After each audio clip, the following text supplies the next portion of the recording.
Live from the Plymouth Canton Educational Park. You're listening to Newsfile at 5:30 on 88.1 The Park.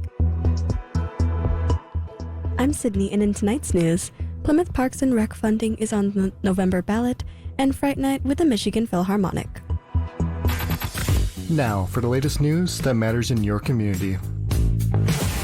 The future of the City of Plymouth's Park and Recreation departments will be guided by voters this fall as residents decide on a millage proposal on the November ballot. The millage, which would levy 1.75 mils on city residents from 2024 to 2035, would fund the construction, improvement, maintenance, and operation of the city's parks and recreation facilities. The millage would cost taxpayers $1.75 for every $8,000 of their home's taxable value. The proposal has generated responses from supporters and opponents alike, and Plymouth City's manager Paul Sincock says you can watch a replay of the October 9th City Commission meeting to learn more about the millage. You could go to the city's website and you can watch the last City Commission meeting that was held on October the 9th, and end of that meeting there was presentation done by the city staff to present both sides of the issue. The November vote will also see 4 City of Plymouth commissioners elected. The deadline to register to vote in the election is October 23rd. More information on the millage proposal can be found at fundplymouthparkandrecreation.com.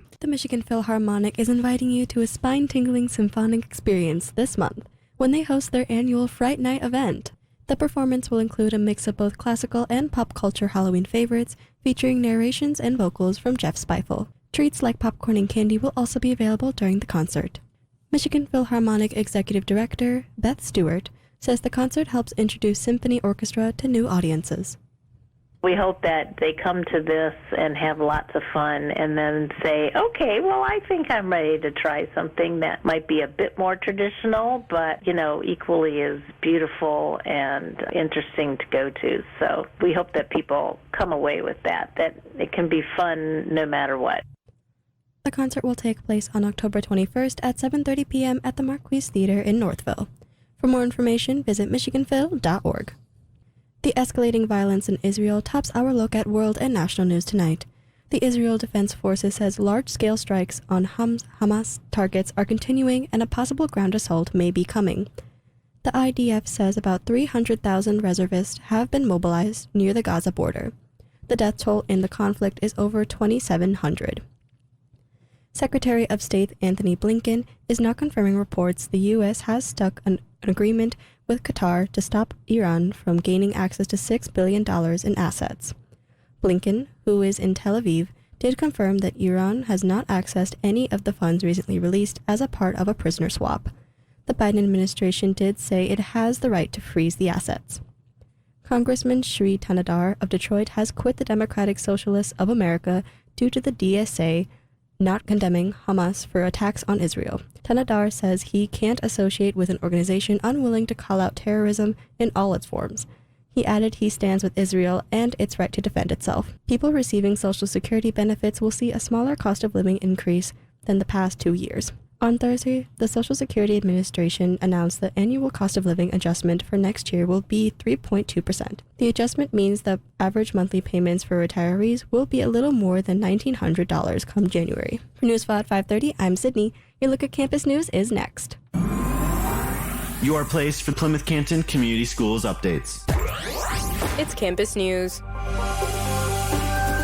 The Plymouth Canton Community Schools will host an in-person job fair on Wednesday, October 25th from 3:30 to 6 p.m. at the Canton High School cafeteria. You can explore more open positions throughout the district, including teachers, paraprofessionals, administrative assistants, food service, and more. More information is at P-CCSK12.com. PCCS is asking district families to take the time to respond to our 2023 Fall Family School Relationship Survey. The survey is part of the P-CCS Dynamic Plan's efforts to ensure that students and families feel engaged and informed about the district activities and that their input is used to help share district activities and programs. The survey is live now. I'll open to PCCS families until October 25th. You can submit your response by visiting the official district website, PCCSK12.com. P-CCS TV is the new home to the district's digital content, offering expanded information and entertainment that's better than ever. Subscribing to P-CCS TV via YouTube will give viewers new ways to interact with the school's district with an inside look at the innovative learning going on in classrooms and catch live stream sports, concerts, and performances. To subscribe for free, visit P-CCS TV on YouTube. For Campus News, I'm Sage. Your look at sports is next. Football, baseball, basketball, hockey. It's time for Newsfile at 5:30 Sports. The MLB postseason continues. The Arizona Diamondbacks completed a sweep of the Los Angeles Dodgers with a 4-2 victory in Game 3 of the NLDS at Chase Field. 4 Diamondbacks set a postseason record for homering in the third inning 4 times. In Minnesota, the Houston Astros punched their ticket to the ALCS for the 7th straight year with a 3-2 win over the Twins. Houston will now take on their AL West rival, Texas Rangers, in the ALCS. In Philadelphia, the Phillies trounced the Atlanta Braves 10-2 to take a 2-1 series lead. Game 4 is tonight. The Red Wings open up the regular season tonight against the Devils in New Jersey. Detroit is looking to end its 7-year playoff drought.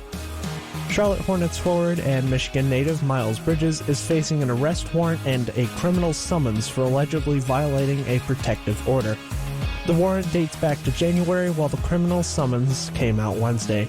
Bridges was sentenced to 3 years of probation and ordered to take weekly drug tests for pleading no contest to the felony charge of injuring a child's parent last year.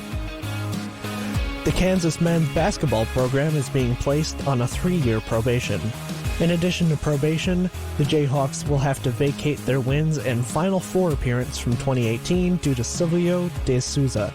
Souza was among players who were tied to former Adidas executive James Gatto, who is accused of giving money to recruits' families, which was illegal per NCAA rules.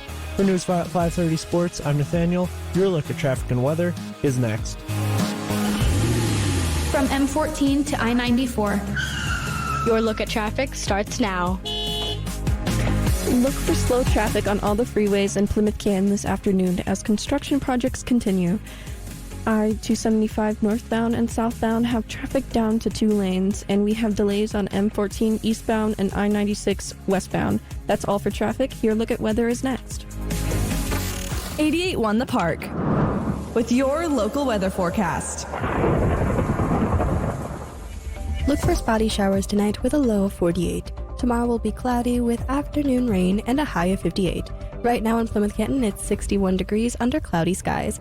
On your source for the best local news, 88.1 The Park. For Nathaniel and Sage, I'm Sydney on Newsfile at 5:30. Stick around.